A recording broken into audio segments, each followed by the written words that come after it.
खुलुमबाय रायजो राजा नोंथांमोन दिनै नोंथांमोननि गेजेराव मोनसे दिनै आङो पाटाबारि आइलेन्डनि जानानै मोनसे खबर हरनो सानदों दिनै sanjarang पाटाबारि लाइब्रेरि क्लाब बा नोंथांमोननि गेजेराव दिनै मोनसे जुरुल बादायलायनाय मोनसे खेला होनो फैगासिनो दङ बेखौ लानानैनो नै गोबांथार ट्रेक्टर होदों ओरै हाग्रा बायदिसिना फोसाबदों फिल्ड फोसाबदों जिसिबि होदों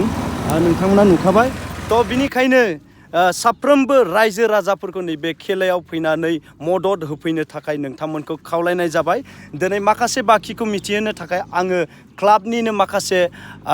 जेखिनि क्लाबनि मेम्बारफोरनावनो सोंनानै लागोन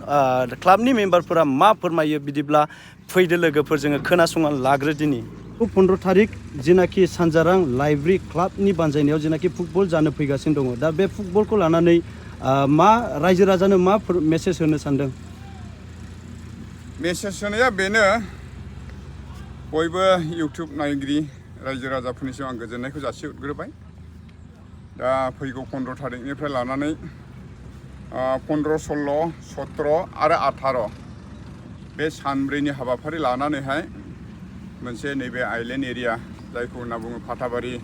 दद्रा बाजार होनना बुङो दा बेवहाय मोनसे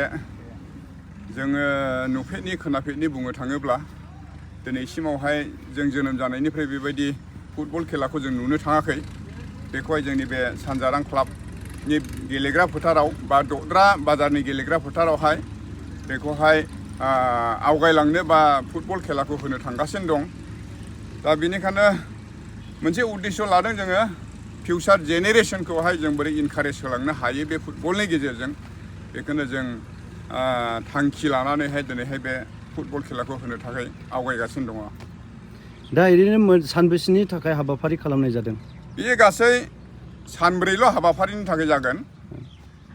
15 तारिख 16 तारिख 17 आरो 18 17 तारिखआवहाय जाहैबाय जोंनि गर्ल्सफोरनि आइजोफोरनि खेला जागोन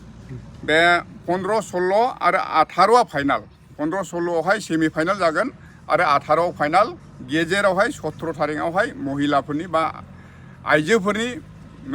टीम थागोन बेवहाय दा ओरैनो नर्मेलि जागोन ना ओरैनो एसे टिकेट खेलानि जागोन ओरैनो खेलाया बेथ' टिकेटनि जागोन टिकेट खेला जागोन बेवहाय खारन प्लेयारफ्रा गोजान गोजाननि जों जायखौहाय दिनैहाय नुफेरना जों बे आइलेन्ड एरिया नुवाखैनो दा बेफोरबायदि प्लेयारफोरखौ जों बेवहाय नुगोन स्टार्ट खालामजेनबाय माने फिल्ड बाउन्डारखौहाय जि साफा खालामनांगौ फोसाबनांगौ ओरै नाहरब्ला जों नुगोन जिसिबिजोंहाय फोसाबगासिनो दं ट्रेक्टरजों फोसाबगासिनो दं आरो साइडनावखौ नायदो हनै बेखौहाय दिनैनिफ्राय क्लिन खालामजेनगासिनो दं आरो स्टार्ट जाजेनबाय मथा-मथि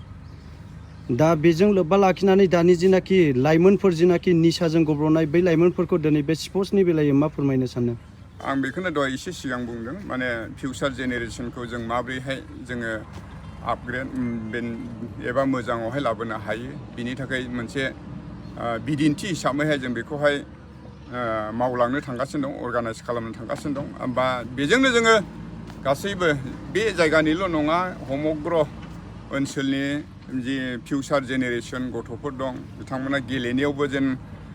इनकारेज मोनो आरो गावनि जिथु गाज्रि आखल बेफोरनिफ्राय जेन जानगाराव थानो हायो बेखौनो जों गासैनिसिमबो मेसेज हरनो थाखाय बे फुटबल खेलाखौ जों अर्गानाइज खालामनो नागिरदों मेडियानि गेजेरजों बेखौनो खावलायहरबाय गासै रायजो राजाफ्रा